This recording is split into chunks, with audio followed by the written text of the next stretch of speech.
আউযুবিল্লাহি মিনাশ শাইতানির রাজিম বিসমিল্লাহির রহমানির রহিম।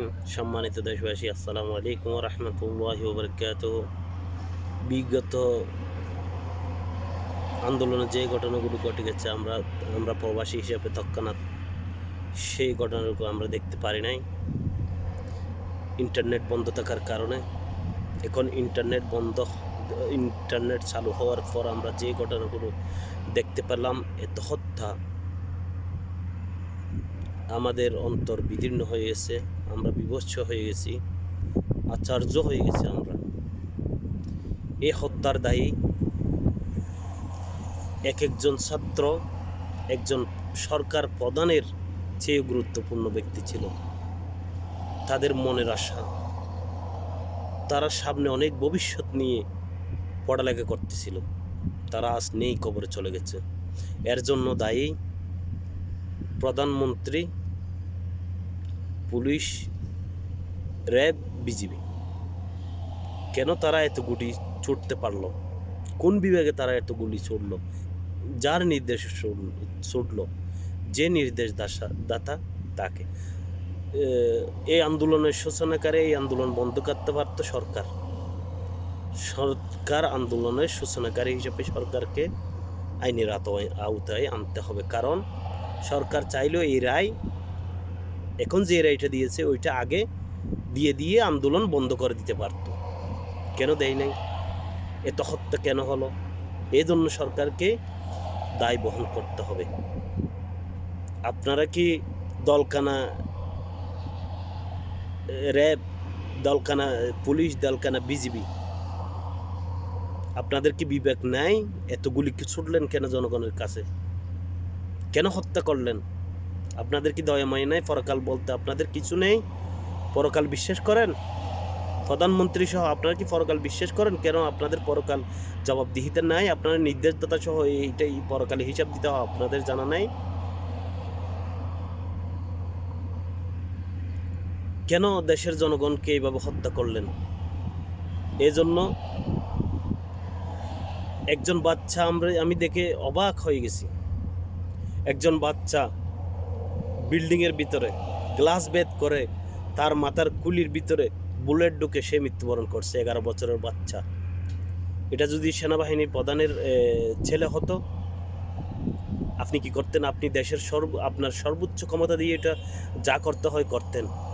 এতগুলো হত্যার পর আপনি কেন দেখিয়ে থাকলেন? যারা দোষী তাদের কেন বিচারের আওতায় আনলেন না? এই ঘটনার জন্য সরকার সহ 3 বাহিনীদের গ্রেপ্তার করা উচিত ছিল।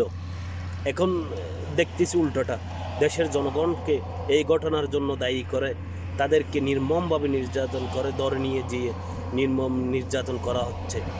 এটা সম্পূর্ণ অন্যায়, এটা জুলুম। আপনাদের বিভাগ বলতে কিছু নেই, আপনাদের নির্লজ্জ বেহাইয়াফানা হয়ে গেছেন। এইভাবে আপনাদেরকে ক্ষমতা আঁকড়িয়ে ধরতে হবে? এত মানুষ হত্যা করে দেশের জনগণ না চাইলে আপনারা ক্ষমতা থেকে চলে যান। দেশের জনগণ চাইলে আপনারা ক্ষমতা দেশ চালান, সমস্যা নেই। না চাইলে চলে যান। এত নির্লজ্জভাবে ক্ষমতা আঁকড়ে ধরতে হবে কেন? সেনাবাহিনীর প্রধানকে আমি বলতে চাই, আপনি দেশের জনগণের দেশের ট্যাক্স দিয়ে আপনাদের বেতন দেওয়া হচ্ছে। আপনারা দেশের জন্য এই হত্যা, এই প্রাণ, এক মায়ের বুক খালি হয়ে গেছে, আর্তনাদ।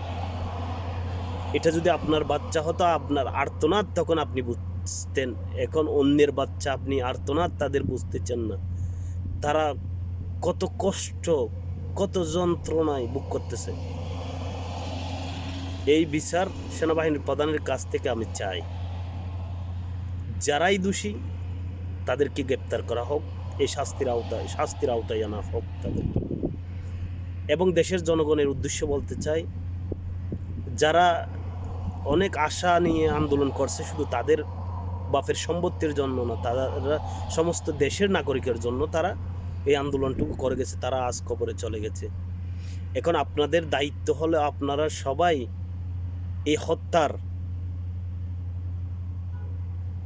এই হত্যার জন্য দায়ী ব্যক্তিদেরকে শাস্তির আওতায় আনা আন্দোলনের মাধ্যমে।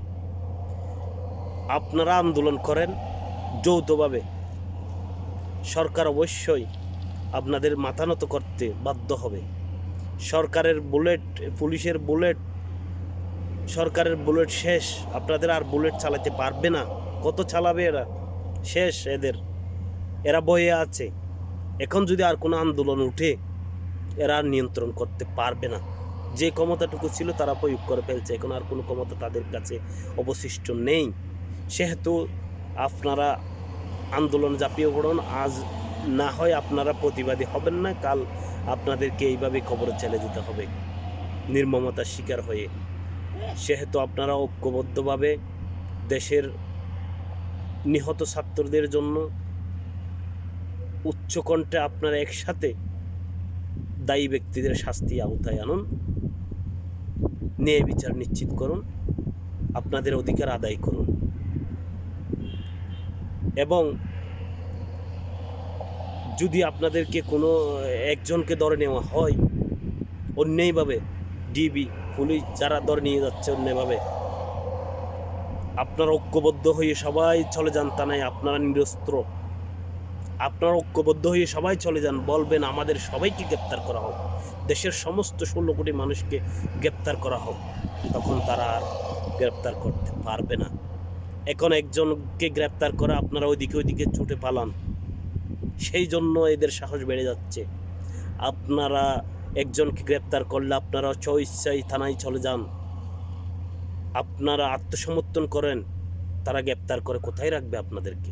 তারা আন্দোলনে আপনাদের কাছে মাথা নত করতে বাধ্য হবে। এই বলে আমি আমার বক্তব্য শেষ করলাম। আসসালামু আলাইকুম ওয়া রাহমাতুল্লাহি ওয়া বারাকাতুহু।